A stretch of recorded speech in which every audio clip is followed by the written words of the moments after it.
Si tu pédales plus vite, est-ce que ton vélo va avancer? Non. Même si tu pédales plus vite, si tu pédales dans le mauvais sens, le vélo, il ne va pas avancer.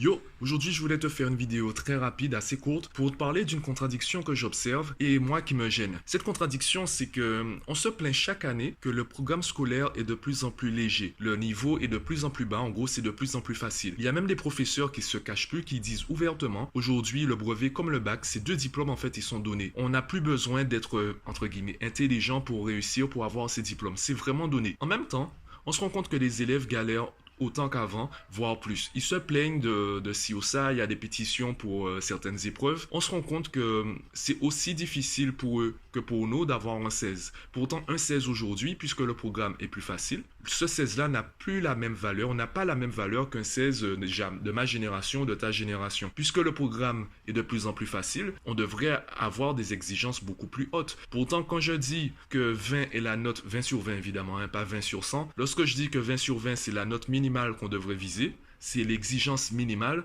On m'a dit mais non, c'est pas possible, tout le monde, c'est pas possible pour tout le monde, etc. Mais les gars, il faut être cohérent quelque part. Si le niveau diminue, les exigences doivent augmenter. Les enfants ne sont pas plus bêtes qu'avant. Alors évidemment, le contexte a changé. Il y a d'autres contraintes. Il y a par exemple les écrans, les téléphones, les ordinateurs, etc. Les sources de distraction. Il y a également la télé à prendre en compte. Évidemment, est-ce que ça a un lien avec la génétique? Est-ce que ça a un lien avec le quotient intellectuel des enfants? Non. Le problème, c'est que justement, on n'apprend pas spécialement à gérer ça. Le problème, en fait, c'est ce qui se passe à la maison. Il y a aussi ce qui se passe à l'école. Et est-ce que c'est la faute des professeurs? Évidemment, il y a des professeurs qui sont là pour le salaire. Oui, combien? Combien également sont passionnés, se rendent compte qu'ils n'ont pas les moyens ni le temps de fournir un travail efficace? Combien se sentent limités par les réformes de l'éducation nationale ou par l'éducation nationale simplement? Combien sont limités par le manque de budget de l'établissement? Combien sont limités par les classes surchargées? Quand tu as une classe de 35, tu peux pas être efficace avec tous les élèves. Donc oui, on peut casser du sucre sur le dos des professeurs, on peut casser du sucre sur le dos du gouvernement et de l'éducation nationale, d'accord?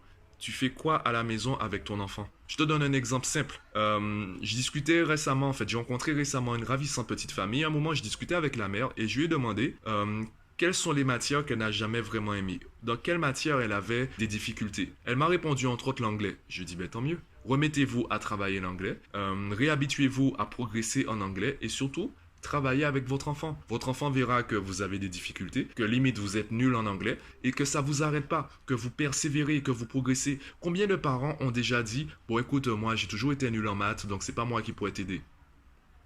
Comment tu veux que ton enfant travaille? Comment tu veux que ton enfant progresse? Alors que tu lui dis toi-même que c'était impossible pour toi et que tu comptes pas le faire. Comment tu veux qu'il soit motivé? Au contraire, tu avais des difficultés en mathématiques, mets-toi à travailler les mathématiques, progresse en mathématiques et ensuite fais-le avec ton enfant. Pour l'instant, en fait, le travail à la maison, c'est quoi? Ça se résume à, tu as fait tes exercices pour demain? Non, tu les as pas finis? T'es sérieux? Bon allez, assieds-toi, on va les faire maintenant.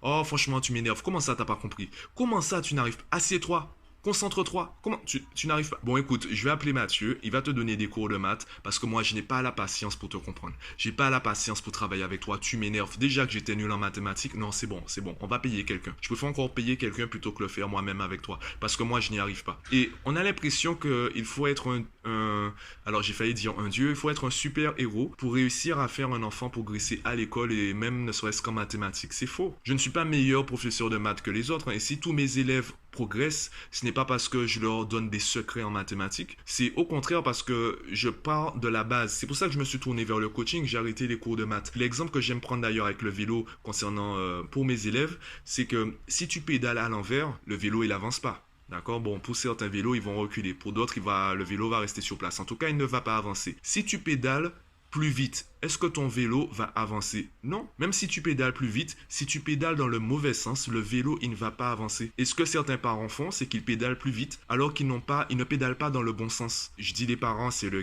cas également de certains enfants, certains élèves et même certains étudiants. Ils n'appliquent pas les bonnes méthodes. Et comme ils n'appliquent pas les bonnes méthodes, ils ont l'impression de toujours devoir faire plus pour avoir de bons résultats. Sauf qu'au bout d'un moment, ils atteignent leurs limites. Ils atteignent leurs limites et on a l'impression que c'est leur limite intellectuelle. Non, c'est pas ta limite intellectuelle. Tout le monde aujourd'hui, puisque le programme est plus facile, tout le monde aujourd'hui peut avoir 20 sur 20 dans chaque évaluation jusqu'au bac. Après, bon, l'université, c'est encore un autre sujet. En tout cas, jusqu'au bac, tout le monde aujourd'hui, tous les élèves peuvent avoir 20 sur 20 puisque c'est plus facile. Ne serait-ce que par rapport à cet argument. Aujourd'hui, on ne peut pas dire c'est normal qu'un enfant ait 16 parce qu'il ne peut pas aller plus loin. Non, c'est une question de méthode, c'est une question de motivation, c'est une question d'autonomie, c'est une question d'habitude. Ce n'est plus une question intellectuelle. Donc, quand tu te plains de la baisse du niveau scolaire tout en reprochant à ton enfant de ne pas travailler plus, etc., ou tout en acceptant qu'il te ramène des notes inférieures à 20, implicitement, tu es en train de lui dire qu'il est bête. Tu es en train de lui dire qu'il est limité intellectuellement. Quand je dis bête, c'est bête par rapport aux générations précédentes. Puisque le niveau est de plus en plus bas, c'est de plus en plus facile et ton enfant n'arrive pas à avoir de meilleures notes que toi. Il voit les mêmes chapitres que toi dans une approche pédagogique beaucoup plus légère. Ce que toi tu as vu en 5e, lui le voit en 3e, voire en seconde, et il n'arrive pas